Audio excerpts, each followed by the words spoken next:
All 3 hours? All 3 hours. Got plenty of room on the phone. And welcome to Car Con Carne. I'm James Van Osdol. Today's show broadcasting or recording from downstate in Springfield, Illinois, which is about 200 miles southwest of Chicago. And the show this week is sponsored by Siren Records McHenry, which is about 50 miles northwest of Chicago. I'll see you at Siren Records for Record Store Day. Quick programming notes coming up next week. It is the first show back in the car since March 2020. Blake Coddington of the band Letdown. You've seen them explode all over social media. Blake Coddington of Letdown will be joining me for Hot Dogs next week. Also on Monday, Lucky Boys Confusion joins me. The return of LBC, because this month is the 20th anniversary of their breakthrough, their major label debut, Throwing the Game. We'll talk about that. They've got a live stream planned for that and a documentary rolling out, which I may or may not be in. That is Lucky Boys on Monday. I'm serious. I may be in it. I'm not sure. But meanwhile, yes, I'm in Springfield. I'm at the Abraham Lincoln Presidential Library. Can your favorite podcast say that? I'm at the Abraham Lincoln Presidential Library in Springfield for the State of Sound, a world of music in Illinois. My very first radio job was hosting a show called the Local Music Showcase. It was on Q101 back in 1995. I was working as a programming assistant. I was making $5 an hour, 20 hours a week. It was a dream gig. What happened back then, the host of that show, Carla Leonardo, mutual friend, wonderful woman of my guest, who we'll talk to shortly, Carla Leonardo left the radio station, which left this vacancy for the local music show at Q101. The thing is, no one at the radio station, none of the full-time DJs wanted to do the show. There was no prestige. There was no glory in doing the local music show at like 11 o'clock on a Sunday night. So me, as a programming assistant, decided to audition to do the local music show. And to do the audition, I'd never done radio before, never done professional radio. I put together an audition tape. I went to Fireside Bowl to interview Loud Lucy. I went to Lounge Acts to interview Wesley Willis. And I went to the Elbow Room to interview Nubile Things. I cobbled together some interview clips, submitted my demo, and I got the gig, which I was really proud of myself for doing at the time. But then I realized I was only competing against myself. Basically, my boss at the time just wanted to be sure that I could actually do this. Again, no one else wanted it. But the point is this. I've been involved with local music as part of my career from the get-go. I currently host Demo 312 on 101 WKQX. And in this podcast, in Car Con Carne, I devote a significant amount of episode time to independent musicians from the great state of Illinois. And so while my career has been very Chicago-focused, the bottom line is Illinois music history is deep, it is influential, and it is amazing. I'm broadcasting from the floor of the Abraham Lincoln Presidential Library. Again, here at the museum exhibit, my guest this week is the curator of the exhibit. He's a former coworker. He is a friend. He is a professional.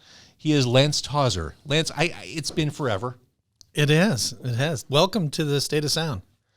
I'm here in the State of Sound in bucolic Springfield, Illinois, the state capital.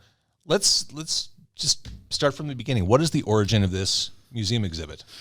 Well, about a year and a half ago, we had a gaping hole in the schedule, and I'd love to take credit for coming up with the idea. And most people that have heard that I did this exhibit just assume that was my idea because I've been so connected with music for such a long part of my life.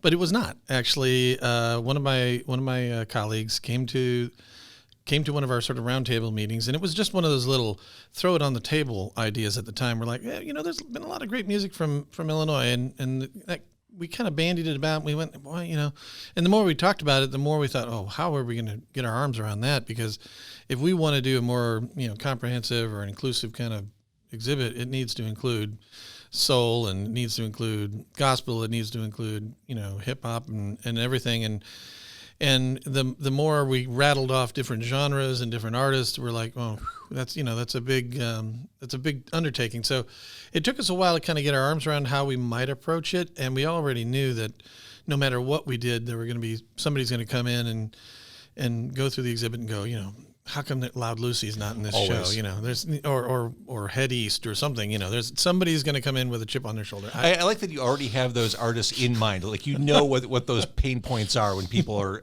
going to come up with their list of complaints. Well, you just mentioned Loud Lucy. Nobody's really asked about Loud Lucy, but somebody had come in and asked why we didn't include Head East, and I probably would have asked the same thing.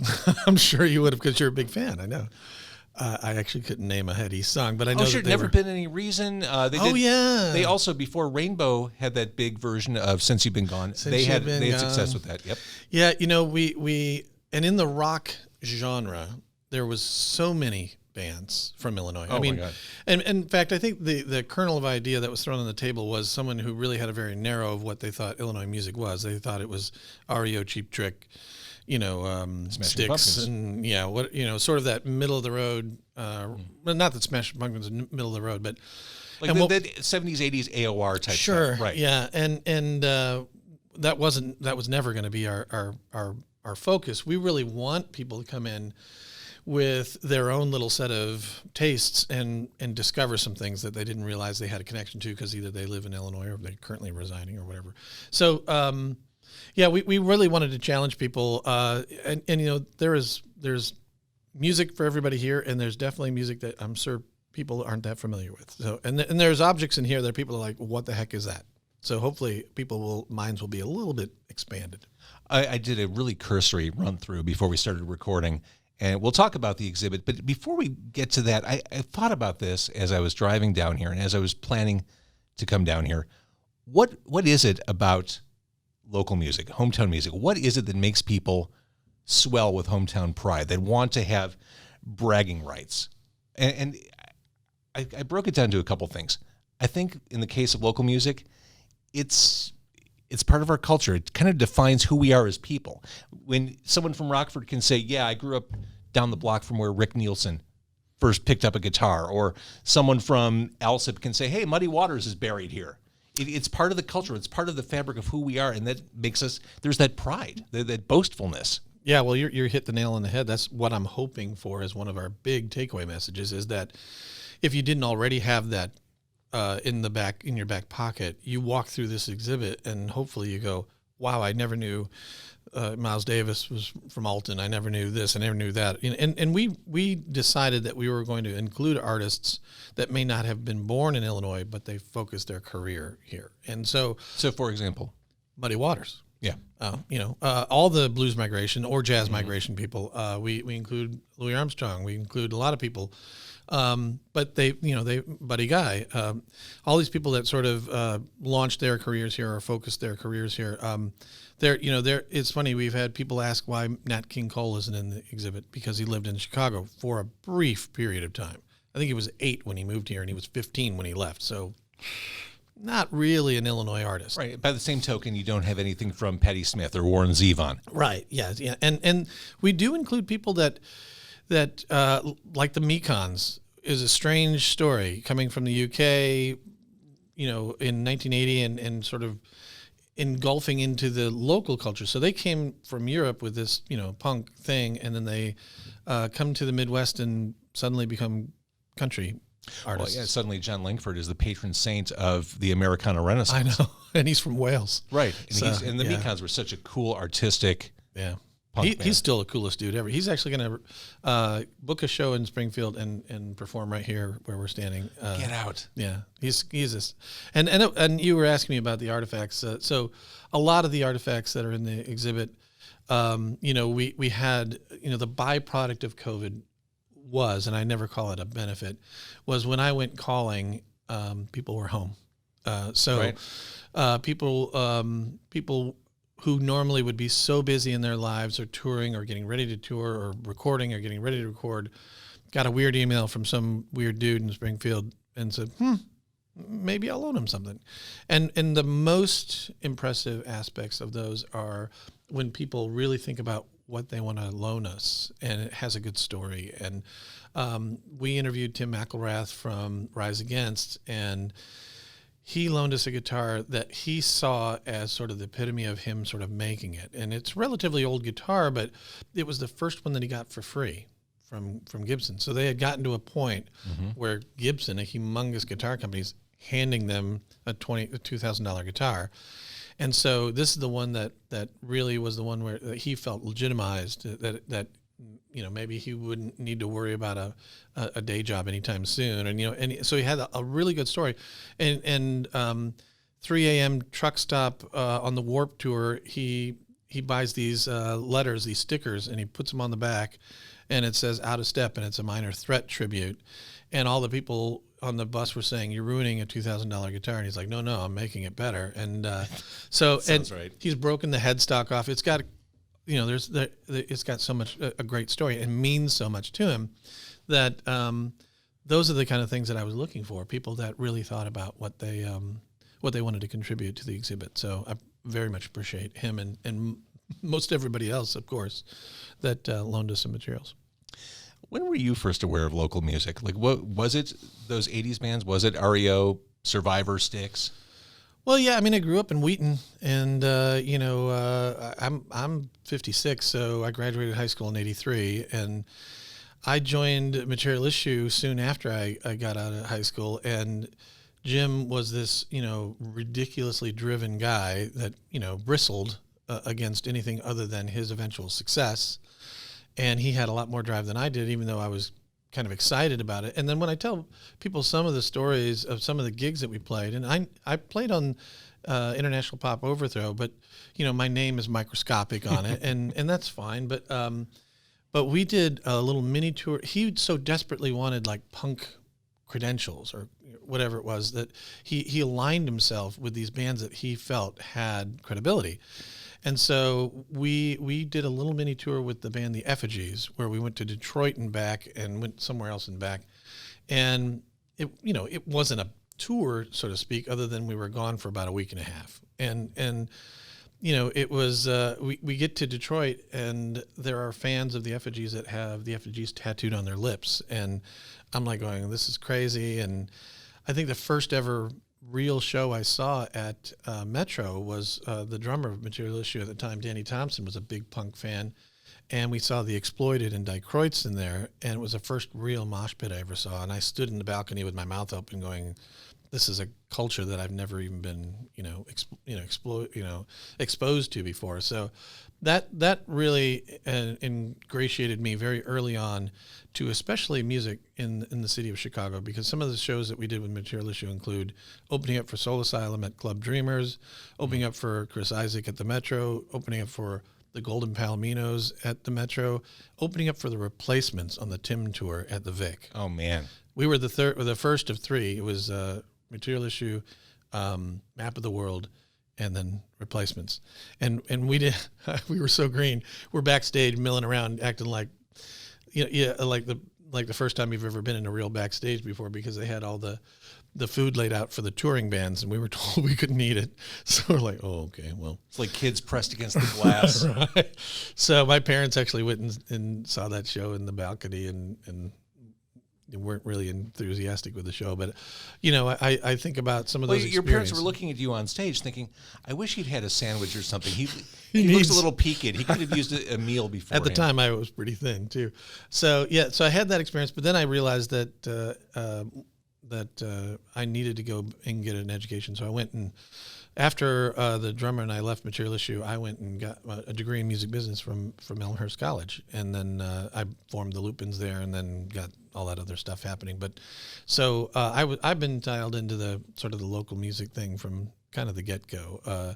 And playing, opening up for Naked Ray Gun at the original Exit, and playing with Gene Les Jezebel and all these other bands was, for a 19-year-old kid, was pretty crazy. So I was indoctrinated, and it made it so that when I started playing with the Lupins more seriously later, I was the old guy in the band, and I had sort of been there, if you will, and so I didn't take it all for granted the way I did the first time. Let's talk about Dave Hoekstra. Yeah. So you are the curator of this fantastic exhibit. Hoekstra is the writer, the creative force. Yeah, so I needed somebody who could really get their arms around this story. And he was a music and culture critic from the Sun-Times for 30 years. He's been writing books. He was deeply interested in making sure that we were diverse and comprehensive in this show. And so I had done 2 other exhibits with him when I was in Elmhurst, actually. He had written a book on disco demolition that was, somewhat critical of the event, meaning looking at it with a new lens and that kind of thing. It wasn't just a blow smoke up Steve Dahl's ass kind of book, even though Steve Dahl was involved. And I was interested in looking at it. And so we turned that into an exhibit that I think kind of went a little further than the book did with regards to how it's being viewed now, more contemporarily. I don't think Steve Dahl appreciated that sort of wrap-up component to it, but I didn't do it for Steve. And so I had this great experience. And I also did an expose of Paul Natkin, the rock photographer's career, and Dave Hoekstra wrote that as well. But it had been quite a long time, and so I reached out to him again and just said, we've got this idea. Is this something you'd be interested in? It's going to be a real challenge because there's only so many stories we can tell in this space. And he was game, and he was the right man for the job because he toiled over this stuff. We had all these conversations, not so much about Head East, but for many, many artists. And we kind of thought about it like this. Okay, if you think about however many artists or however many bands come out in a particular genre, and one could say that Smashing Pumpkins was at the leading edge of a scene, and all the bands that sort of filed in behind them and sort of jumped on that train a little bit. In our minds, it was like they're Smashing Pumpkins, and then there's a lot of these guys that were sort of following in their footsteps. And so we focused on the ones that were at the crest of the wave, and sort of we mention others, but we don't focus on them. Not that they didn't sell a lot of records, and not that they didn't have talent. It was more like we have all these stories to tell, so we need some sort of primer, some sort of way of sort of saying, why John Prine is really important, but then there are however many folk artists out there from Illinois as well. You have to make sacrifices. You can't do this without making sacrifices. Yeah, we knew that, but and we also knew that there's been whole exhibits just on the blues from Chicago at the Chicago History Museum called Amplified. It was a really good show, and I had seen that a few years ago, and I'm like going, wow, if one exhibit is just going to be about the blues, how am I going to do a good job with 13 genres plus gear plus record labels plus talk about radio as well. So we saw radio as sort of the delivery method of the music, at least traditionally. And so that was the reason why we dedicated about 10% of the space to create a studio like this, so that we could invite DJs and podcast people from all over the state to serve as sort of this vehicle for people in the gallery. Right now, the gallery's full. There are people listening to us. Hello, and I got the idea when I went to a couple of these natural history museums, where they would put like guys in white lab coats dusting off dinosaur bones behind glass, and you'd walk by and you go, "Ooh, look, they're doing Is their that what thing." we are? Are we dusting off dinosaur bones? You and I essentially right now are dusting dinosaur bones for the people that are walking by. That's the metaphor. I'm rolling with that. Right.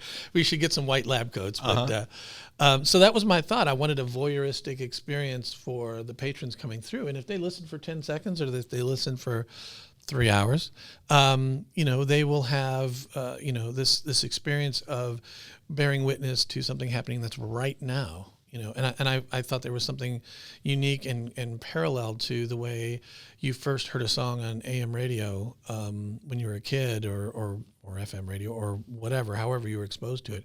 That immediacy to it, that idea of being tapped in and having access to that, I thought was worth sort of literally building a room within a gallery. This space we're in right now did not exist. We built what we're sitting in. We put those windows in. We insulated this room. We added more light. In fact, I want to make sure, our on the air light is on, so people know awesome. They can't come in. Happening. Right, and they can't come in. But it also means that if there isn't anybody in here right now, we can stream internet radio that plays Illinois music, and it's a little less interesting for our patrons walking by when it's just a streaming internet. And it's a cool looking studio. It's a very cool looking studio, and you built this from scratch. Yeah. And I swear to God, this is nicer than a lot of the radio studios I've worked out of. Well, I guess thank you. I'm sorry. This is lovely. And even the vintage equipment that we're looking at here, the VU meters are this board in front of me. I don't know that much about vintage radio gear. Was made in Illinois, and we're piped through it, so the VU meters move when we do our thing, which is kind of cool. Now we're using contemporary technology to podcast or broadcast. In fact, we've had to really up our internet, and we have a hotspot so that these radio stations that come here and then broadcast to Chicago, Aurora, Peoria, they have the infrastructure to do that back to their home The second areas. I saw this announced, Lance, the second all the details were shared, I saw the information about the studio, which was designed for broadcasters and podcasters. I mean, it was put right out there, very specific. Podcasters are welcome. I think I reached out to you the day it was announced. You did, yeah. I appreciate that, and a lot of people saw the article that talked about this particular studio, and I really appreciate that. And we do need to stretch it out because this exhibit's going to be up for 9 months. And my concern, of course, is that I don't know how many radio stations are in Illinois, and I don't know how many of them have the wherewithal to come here, but I definitely want to pace them out through the 9 months. We're never closed. That's the other thing. This museum is closed Thanksgiving, Christmas, and New Year's. That's it. It's super cool. I've lived in Illinois my whole life. I've never been to the Abraham Lincoln Presidential Library. It's lovely. It's only been here 16 years. So this building that you just walked in has been here 16 years. The Lincoln home is here, of course. The tomb where you rub the nose is here. I mean, there's a lot of Lincoln sites in Springfield, and you know, obviously this is the seat of our state government, and it's a little strange. It's a strange town. I'm getting my head around it, but it's got a lot going for it, and I think this museum's got a lot going for it too. Before we get into the exhibit, since we're on the topic of Springfield, I want to maximize my time in Springfield. I want to make this trip count. Right. I am a stranger in your land, right. Lance Tawzer. If I wanted to procure a horseshoe, are there recommendations? Should we talk after the podcast? Well, no. I mean, what the locals really go for is Darcy's Pint. You can go to Charlie Parker's, which is one of these. It's a diner. It's a serious diner that is one of those Kwanzaa hut kind of buildings. And it was featured on the dine-ins and drive-ins Triple and D. dives. Yeah. Thanks, yeah. And so the horseshoe, for those that don't know, is essentially some sort of bread or toast or bun, I guess you could say, on the bottom level of your plate. Then they pile on some sort of meat product, and that can be anything from to beef, to chicken, to whatever. To a burger. To a burger-ish kind of thing. But it's mostly like ground beef, I would say, not so much like a burger. Then they pile on, literally just heap on fries on the top of that. And then they pour cheese sauce over the top. So it's just this, and you eat it with a fork.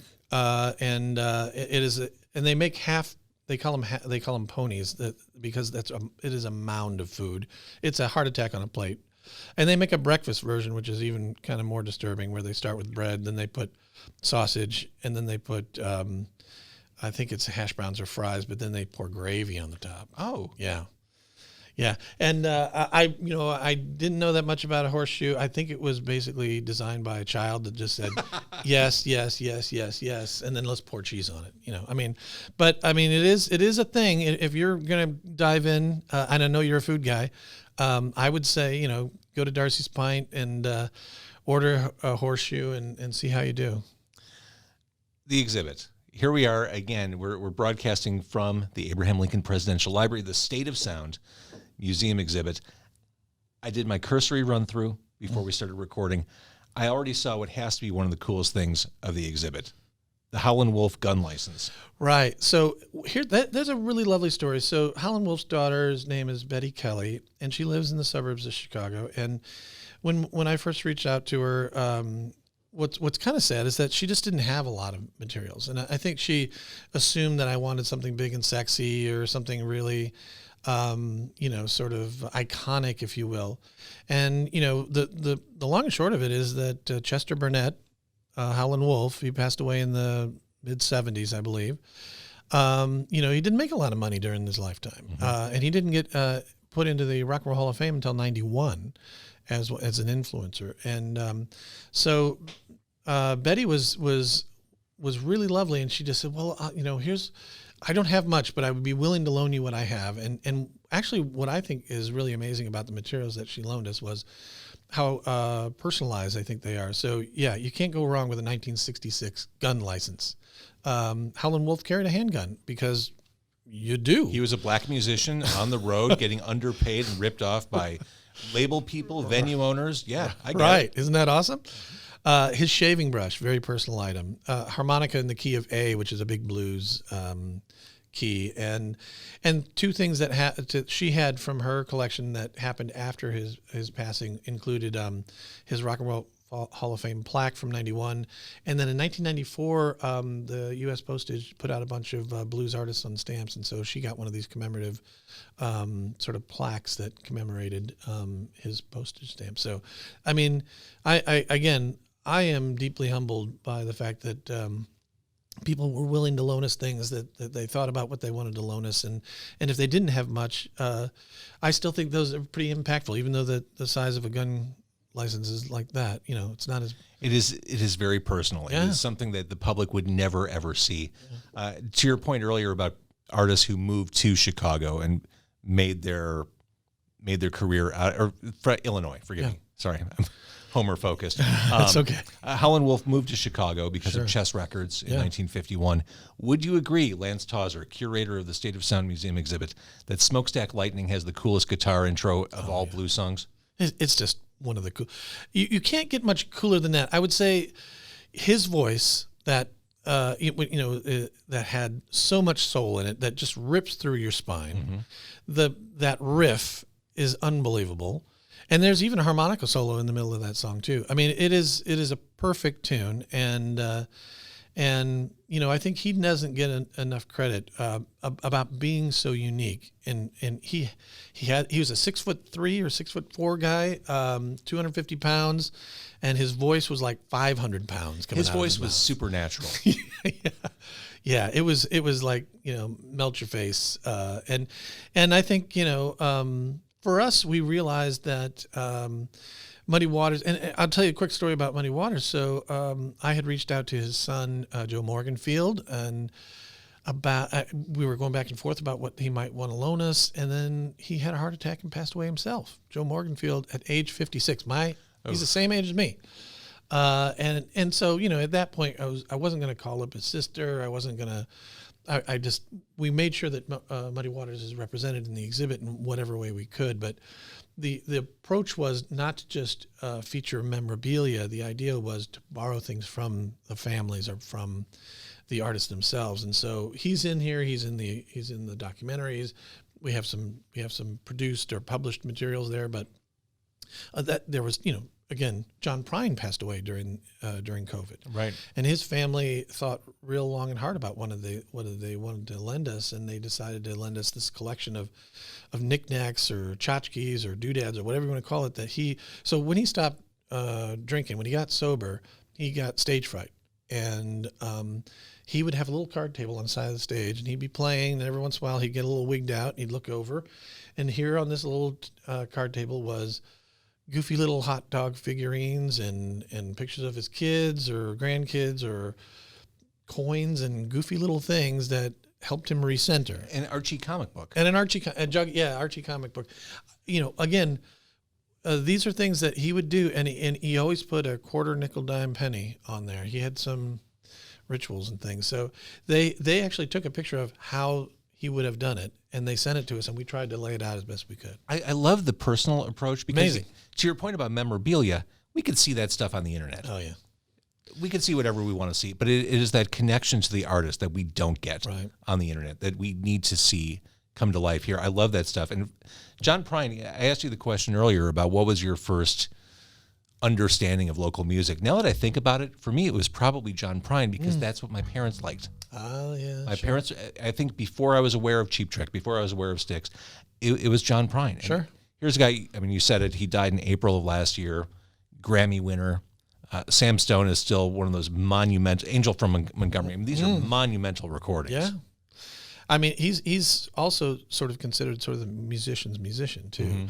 As much as he had legions of fans, but he was so well regarded, so well respected. He was obviously a good guy. His relationship with Steve Goodman, the connection to the Old Town School of Folk Music. He just, seemed very genuine. I never got a chance to meet him, unfortunately, but his family was very supportive of the exhibit. We wanted to make a big deal out of him, and I couldn't be more proud of showing those materials. Let's talk about Steve Goodman, because in the exhibits, you go right from Prine to Steve Goodman. You have another one of the coolest things in the exhibit specific to Steve Goodman. Yeah, actually, I think both things are equal. So we of course we spoke to his daughter Rosanna, and she was 7 years old when he passed away. He was 36. I can't imagine. And so, she's been talking about her father for her entire life. I don't know how old she is, but I can't do that math. But she, and it would have been real easy for her just to grab a guitar and send it to us. But, City of New Orleans is one of his most iconic songs, and she had a handwritten lyric sheet of that. And then she had his Cubs jacket, the one that he always wore whenever he went to Wrigley Field, and of course he's so beloved in Chicago for the Go Cubs Go tune. So a dying Cubs fan, Cubs fan. I can't even say that. Dying Cub fans' last request. Yeah. And Go Cubs Go. I mean, these are amazing. So much a part of baseball culture, right. Chicago culture, Illinois culture, right. But City of New Orleans, just seeing the handwritten lyrics. I mean, you can't put a price on that. No. That is invaluable. Well, it's interesting because we and I will tell you a little bit of museum nerdy stuff, is that anything that we borrow, anything that we take into our door, the lender has to apply an insurance value for it. And so how do you, I mean, God forbid this place burned down. We have to be accountable for the materials that we have. Well, we have the Gettysburg Address in our vault. We have some amazing stuff. Wait, that's here? One of 5 is here. Yeah. Okay, we're going to look at that after. It's not out. Oh. It's kind of like it comes out for 2 weeks a year. Got it. Around the time in November when he said it. But so yeah, it's not out. Okay. But we have it in our vault. So we go through this process, and I think a lot of people are like, I have no idea how to put a value to handwritten lyrics from that, and we cannot have it appraised. We physically cannot be involved in appraising anything because there's a conflict of interest. Of course. But we always tell people, look, we're well insured. Gettysburg Address, I think, is insured for $20 million. We can handle it. You just need to, think about assigning a number to it that would at least make you feel better about, loaning it to us. And in most cases, the one thing I wanted to mention was, I took the 3-hour drive back up to Chicago for a lot of local pickups. And we had been shipping things around. We use art shippers for fragile stuff. And Miles Davis's trumpet came through from Los Angeles. Miles Davis's trumpet. It's how cool is that? That's from the 1980s. That was made for him. It's got his name on the bell. But I rented a big white van because I had essentially made all these acquaintances. I had convinced these people to loan us that material, and I basically spent a week in Chicago driving around to everybody from Howlin' Wolf's daughter's house to Jimmy Chamberlain's house to Jennifer Hudson's house to Buddy Guy's club, and so on and so forth, and sort of meeting them for 10, 15 minutes, taking possession of these materials, had a little paperwork to do, and kind of moving on. And it was a very, very interesting experience to be emailing and speaking to these people, and then showing up at, I went to Ramsey Lewis's apartment right there by Lake Michigan, and it was just, actually, he got on the phone and gave me directions because it's been a while since I've driven in Chicago, and he's on the phone telling me what road not to take because it's going the wrong direction. That's or something. Amazing. Yeah, it's a great story. What impresses me about hearing that is how DIY. Oh yeah. So much of we come to this very professional, very immersive museum exhibit, and what people don't see is the stuff you're describing, like that scrappy acquisition. Well, and we could very well have made shipping arrangements, I suppose, but you're talking about Ramsey Lewis, who lives in downtown Chicago. We'd have to have, somebody come and pick it up, a courier, and then take it to a shipping company, and that's 3 hours away. And we just talk about the logistics and how cold it was. Well, some things I just had to deal with shippers on, but the Chicago people, I had made this sort of personal connection with them, and I thought, well, I could, have, especially if it was something that was very hardy and wasn't fragile, they could go to a FedEx office place and have FedEx box it up and ship it to us. And some people did that. But a lot of people were like, yeah, I mean, I'd love to meet you, come by. And I just made it all these arrangements. Probably one of the ones that really touches me is, we reached out to Dan Fogelberg's widow, Jean, who lives in about as far as you can get, Deer Island, Maine. Oh, wow. I actually don't know where it is, but I looked at a map once, and it's pretty remote. And when I initially reached out to her, she was very apprehensive about loaning us anything. She had his sort of Dan's number one guitar, which he had nicknamed Buck, which is a beautiful Martin guitar. It still had the same strings on it from when he played. And she says it's never left the house, And I'm like, okay, no problem. And so over a period of time, I just said, I just want to make sure that he's represented in the exhibit. And she had talked about loaning us one of his signature guitars that he never played. And I'm like, no, that's not really what we're looking for. Again, but, looking for that personal. Exactly. And so on her own, I did not cajole her. I didn't beg. I didn't do anything. She came to it on her own. She said, you know what? I'm going to loan you the guitar. I'm also going to loan you this lovely little conducting baton that was his father's, who was a municipal band leader in Pekin, Illinois, and Peoria. And because Fogelberg was from Peoria, right? Yep. Yes, he was. So again, another good middle of the state story, along with Allison Krauss and some of these others. REO Speedwagon. Not the entire state is not, Chicago focused. Although I tell you, people get a chip on their shoulder. You get maybe an hour or two outside of Chicago. People are like, oh yeah, you're from Chicago, and like you start to see so many Cardinals fans in Illinois, and it's like seemingly very unsettling. But anyway, back to Jean Fogelberg. So she finally says, I will loan you the guitar, but she's in Deer Island, Maine, and I contact an art shipper, and they said, we can't get there. We just physically can't get there. Wow. She drove 3 hours from Deer Island, Maine to some city, I think it was in Maine still, in order to deliver the guitar and the materials to an art shipper that could then package it up and ship it to us. So I'm extremely indebted to the people that loaned us these materials. The breadth of sounds and styles in history represented here, I think you did a good job. You talked about those artists that are at the front of the crest to tell the story. House music is represented here. Because it was invented here. Right. I mean, it's not like... So disco's represented, Earth, Wind, and Fire, and it was obviously also a soul. So they're in two different sections. I mean, Curtis Mayfield, Sam Cooke, Earth, Wind, and Fire, they dip their toes in several different... So they show up in a couple of different areas. But house music, out of the ashes of disco came house music from, and Frankie Knuckles is represented. We loaned his tape deck and his turntable from, his career from the Frankie Knuckles Foundation. I literally went to Derek Carter's really, really cool studio on Halstead in Chicago. And I met Steve So Hurley in the parking lot of a Meijer. I'm not kidding. These are all part of that trip. I mean, it's amazing. I think that's really important.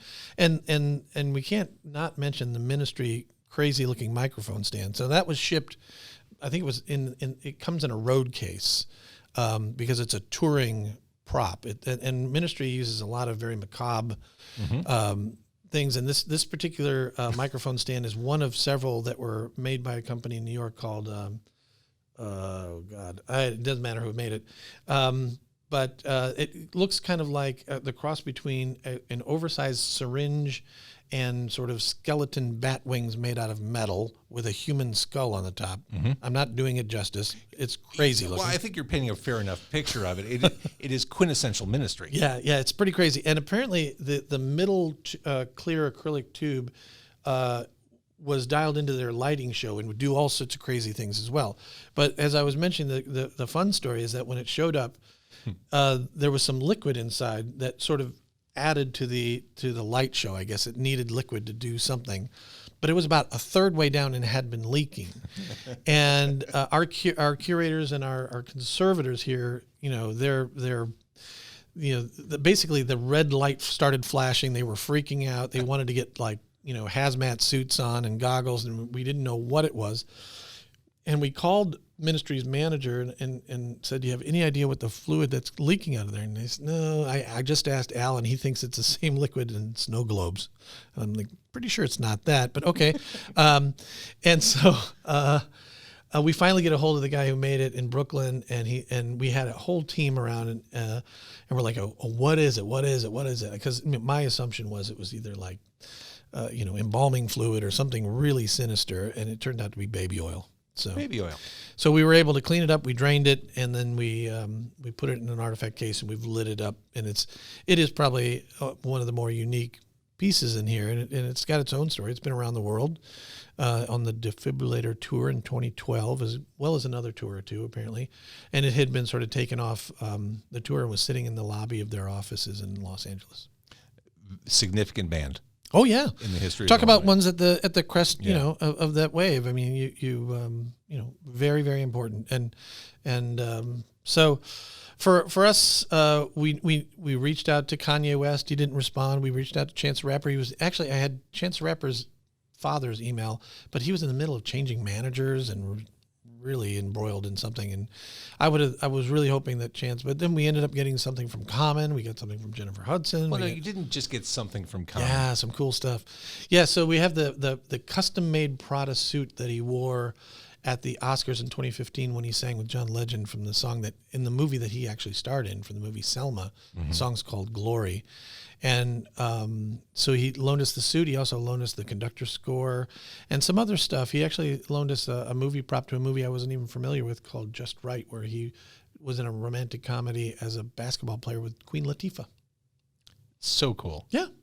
So, yeah, again, I couldn't be more proud of this show, and it was a huge team. It wasn't, I mean, I know I get a lot of credit for putting these things together, but we have a full tech team here. We have curators and registrars and conservators and, people that completely converted our gallery into a backstage experience. I mean, there's fake roll-up doors here. There are fake freight elevators. There's a fan, like a big warehouse fan spinning. That's really just a video monitor. We really kind of went all out with it, and I'm pretty pleased with it. I hope people. It's so fun when you walk into the Abraham Lincoln Presidential Library. There's this main rotunda area, and to the right you see a facsimile of the White House in the middle of the floor. Yeah. You see a log cabin, and then to the left there's the State of Sound entrance, which it greets you with tower stacks of amplifiers and speakers. Yeah, they actually move. There's a good story about that. So we typically dress the gallery entrance in order to entice people to come in, and that has been different sort of scenic things. And so this being the State of Sound, we thought, well, let's make these big, tall speaker stacks like they used to have in the 70s with just lots of speakers. But I wanted somebody to figure out how we could make it so the speakers actually undulate without making noise, because we have piped music in the plaza. And so and I also wanted the VU meters to move and the LED graphic EQ to do things. And so we found this really clever chap here who does a lot of work with local theater. And he realized that he could actually send a signal, and you probably know this better than most, at such a low frequency that it would drive the speakers, but we can't hear it because it's so low. Brilliant. I know. And it drives the VU meters and it drives all the other things. So I'm like, oh my God, it's brilliant. And so, yeah, we have a very animated entrance to the exhibit. The attention to the lighting and everything else, I think, was really, really great. So, yeah, and the museum has gotten behind it wholeheartedly. The gift shop sells T-shirts and coffee mugs and hats, and it's sort of like Spaceballs. The scene in Spaceballs when they do merchandising. I'm humbled by how supportive the museum is. Again, as far as merch goes and people buying merch, it goes back to that pride, that boastfulness. I mean, when you meet someone in public for the first time, or meet someone at a bar, at a party, one of the first questions exchanged is, "Where are you from?" Right. And it where we're from defines us. Yeah. It's everything. It's sort of a grounding cultural, sort of a place to start, your perspective on somebody. You mentioned Curtis Mayfield. The closest I ever got to the Mayfield family was his son did IT for a radio station I worked for. Which one? Shay? Curtis He's Mayfield. got two, I think. His name is Curtis. Oh, Curtis. Oh, Curtis Jr. Yeah. Okay. We borrowed materials from Shay, Cheaa, one of his other sons. Super cool guy. Yeah. When you see the Curtis Mayfield, what is it, like a jumpsuit? It's not a jumpsuit. It's a paisley flared pants and matching vest combo. They're not connected. They're two different pieces. It was from I did the a brief early walk through, Lance. 1970s. Okay. And we borrowed that from the Rock and Roll Hall of Fame. The family had a few pieces, but they didn't have any sort of. I really wanted to place them in the space, and so they had donated this to the Rock and Roll Hall of Fame in Cleveland, and they loaned it to me. So when you see it, you realize, wow, Curtis Mayfield was kind of a petite man. But when you think about Curtis Mayfield, when you think about Superfly, you think he had such a large looming presence. Yeah. All that coming from that little frame. Yeah, and actually, Dave Hoekstra interviewed him several times while he was alive. He actually interviewed him after the accident when the lighting material fell on him in '93, I think it was. Is that right? Anyway, so Dave knew him very well. Actually, we've started our own little podcast called the State of Sound Podcast, where we made such amazing friends putting this exhibit together. Sure. We thought, here's an opportunity for them to come in and talk a little bit about their connection to Illinois and tell us the story behind the artifact that they loaned us, and sort of spin off from there. So we've only started with two. We've only published two. One is Tim McElrath, and the other one is Kevin Cronin from Mario Speedwagon. In radio parlance, those are good gets. Yeah, but we've taped an interview with Shea Mayfield. We taped an interview with Alex Dixon, Willie Dixon's grandson. Wow. We taped an interview with. Oh boy, I can't remember now. Oh, Rosanna Goodman. Wow. Over we're going to do them every other week for the run of the exhibit, and we're going to try to make sure that we get somebody represented from each music genre. I'm not quite brave enough to ask Al Jorgensen for an interview, but we might have to do that. I've only interviewed him once. I thought he was charming. Was he? Mm-hmm. He just frightens me. Understandable. You mentioned Willie Dixon. Is there Willie Dixon representation? Yeah. I missed it. Their family loaned us handwritten lyrics and a commemorative plaque that was given to him on his 75th birthday from Chess Records. Whoa. So again, you'd love this story. So they said, hey, we actually have an electric stand-up bass that we could loan you. I'm like, oh, that's cool. And then they told me the story, and they said, well, Willie never played it. Let me just tell you, it's pink. And the guys from the Grateful Dead gifted it to him, and he saw it and went, yeah, I'm never going to play that. I almost wanted to borrow it just to have that story, but a pink electric stand-up bass given to him by the Grateful Dead. I would say Willie Dixon is hands down one of the most important songwriters. Oh, my gosh. And that's what that commemoration is. It's the songs that he wrote for Chess. He's one of those guys who, if you don't know the name, and really you should, if you don't know the name, you know the songs. Oh, yeah. You know Backdoor Man. You know Hoochie Coochie Man. You know Spoonful, Little Red Rooster. Oh, yeah. I mean, these have gone on from being blues standards to rock and roll standards. Sure, yeah. The other thing that they offered me was something that I couldn't fit, which was they still have Willie's Cadillac that he got from Muhammad Ali. Oh, God. I mean, how cool is that? Yeah. I'm like, yeah, I really would like to borrow that, but I can't quite fit it in the gallery. And every once in a while I had to say no. I mean, the guys from Disturbed wanted to loan me a baby grand piano, and it was one that they did The Sound of Silence with, and I'm like, that's your take on that tune is amazing. I don't have room for a baby grand piano. But you do have a Dan Donegan guitar. I do. Disturbed. I went to his house, picked it up. Yeah, he's super cool. He is and his wife's very nice. Seeing these people where they live and seeing them in their space and how welcoming they were, maybe I just assumed they'd be more guarded, or maybe I just assumed they'd be more elitist or snooty, but they were all super genuine for the most part. See, and this is why I've always been thrilled to be involved with local music, why I think it's so important, because the people, those nice people who are playing the small clubs now, could end up in a museum like this someday. And like to be able to watch the growth, to be there from the beginning, that embryonic stage of musicianship, and watch the evolution, I think is one of the most fun things imaginable. I went out to Jeff Pizzotti's house. He lives out He lives way out. Way out, and he rescues raccoons and things. And he was in the middle of like rehabbing his house, and so half of the house wasn't even like livable, and he was, I had lunch with him for Car Con Carne a couple years ago. Yeah. I was with his wife. Yeah. And they were trying to convince me that I should move out there. It's so fun. It Lots is of land. really way, way west. Uh-huh. In the middle of nowhere. I picked a bad day too. It was snowing, and he has one of these really long driveways. In fact, I almost got stuck on Rick Nielsen's driveway in Rockford. He's got one of those where you go through a gate, and then you're sort of in a wooded area, and he does have a turnaround at the top, but somebody was parked in the turnaround, and I was doing that whole jockey after I Like Austin Powers in the Zamboni. Yeah, almost. And I'd gotten this really amazing guitar and the sweater from him, and I hung out with him a little bit.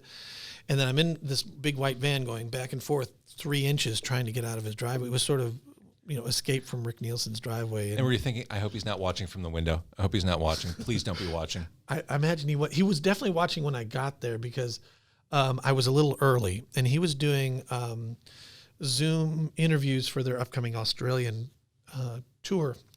And his manager says, well, he's only got a window between here and here. He's going to take a break, and then he can, and then he's got to get back on the Zoom calls. And I'm like, okay. So I got there like 10 minutes early, and I'm just sitting there outside his house waiting until it was time. And apparently he had finished up early because he kind of leaned out of his house and gave me the big wave in. And so I knew it was safe to go in. But I had a really great experience, making connections with these folks, and for each one of these, they were super. They care not so much about their legacy; they care more about the patrons, and that's really all I ever care about. When it was all said and done, I tried to figure out how to create something that I think the patrons will get something out of. It's not necessarily prestige. It's not. It has to do with whether we're telling good stories, whether we're opening minds, and whether the patrons will get something out of this show. I love it. All right. So the State of Sound, a world of music in Illinois, is at the Abraham Lincoln Presidential Library. And you said it's basically like the Postal Service. It never stops. We are open 7 days a week other than Thanksgiving, Christmas, and New Year's. And we're open 9 to 5 every day. And if you have one vaccine, you can get in for free, even though it's usually $15. Oh, wow. To get in. So you guys could have come in and flashed your cards. You didn't need me to give you your access. But so and I mean, that's this is a value at any price. Oh yeah, May and June, free to get in with anybody who's been at least had one vaccine. And so, I love it. Yeah, I mean, and now that we're in the bridge phase, we're at 60% capacity. We're going to have maybe 750 people, maybe 1,000 people through today. So wow, it's we're taping this on a Saturday when we're busy, and that's great. We love to see people through here. I think it's a world-class museum, not necessarily the exhibit that I did, but it's a museum dedicated to, I think, the best president, because he is an example about how people can start out on the wrong side of history and over a period of time end up on the right, because that's how people evolve. Nobody's going to have a conversation where I'm a Republican and you're a Democrat, which I'm not, but I mean, and try to convince you to my side in one conversation. People get there in their own ways through time, and he's a great example of that. I mean, I knew a bit about Lincoln before coming here, and I'm not a historian, I'm not a PhD, but I've garnered a lot of appreciation for what he means to our country, and it's he's not from Illinois either. He's like Willie Dixon. He's like Willie Dixon. He's born in Kentucky, right. but he really launched his career here in Illinois. So we got to claim him. Lance Tawzer, I think if we've learned anything today, you're probably my most interesting friend. Oh God, boy, that bar needs to go up, buddy. All right, so the State of Sound. We didn't talk about everything because that would spoil some of the fun. I think people need to come here and experience this, walk around. I'm going to make up for my quick trip before we recorded and really linger and kind of take my time and take it all in here. Excellent job. This is fantastic. As a music fan, as an Illinois lifelong resident, this is exactly what I wanted this to be. Thank you. Thanks for having us. Thanks for coming. We appreciate you taking the time to do your podcast here. This is really what we were hoping for, to have people that have good stories to tell in this space while patrons are walking by. I've really enjoyed people's faces when they're listening in. I think it's a good experience.